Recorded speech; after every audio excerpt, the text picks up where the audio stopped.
The bravest guy in our unit was this little Italian guy named Adami. And he was, I mean, paratroopers are little anyway. They don't let anybody be over 6 feet tall. But he was short, and he was the bravest man in our unit because, like, when we would get shot at, most of us would fall down on our rucksacks, hit our quick release to get the pack off of us, and we'd roll over wearing just our combat gear and then search around for targets to shoot at. He would hit the ground, release his pack, and then he would jump up and run at the enemy, which surprised the hell out of them.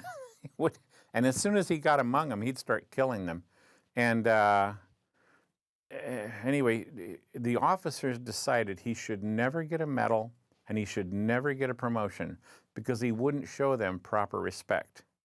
I mean, he was an intelligent guy, and if an officer was giving him an order that made sense and he respected the officer, he'd listen to it and he would do it.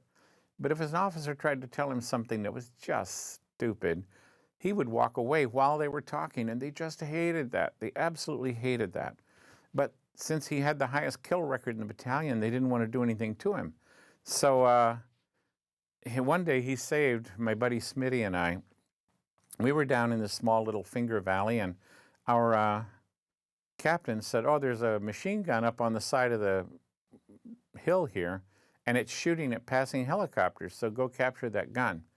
So we went up there to try to capture that gun, and we were going up the hill when the gunner saw us coming up the hill, and he decided to kill us. So he tried tipping the gun down and shooting us, and he had an old World War I water-cooled 30 caliber gun with armor-piercing rounds in it, so it would go right through things.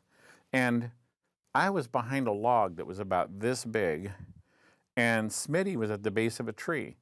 And those bullets were going right through that log, but because it was a hillside, and the log was here, and I was laying this way, the bullets, he couldn't quite kill me. He couldn't get the gun to go down an extra couple of inches because he had it on an anti-aircraft mount, and he couldn't depress it enough to kill me. But he was shooting through the log and shooting through my rucksack, and so I could feel the bullets going through my rucksack, and if I laid really still, he couldn't hit me. And then something really hit me hard right in the spine. Now, a lot of guys said when we asked them, what did it feel like when you got shot? Some people would say, oh, it felt like somebody just punched me really hard. Well, that's what it felt like on my spine. And so I thought, oh no, I've been shot in the spine, because nobody wanted to be wounded in the spine. And then I felt the blood running down my sides, so I snuck one hand in, and when I pulled it out to look at the blood, it was red, but it wasn't really, really red. It turns out he had shot me in my can of beef spiced with sauce.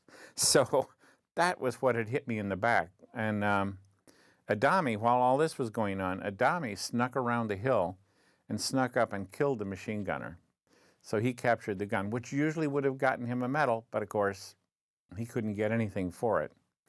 And, well, that's the story of Adami.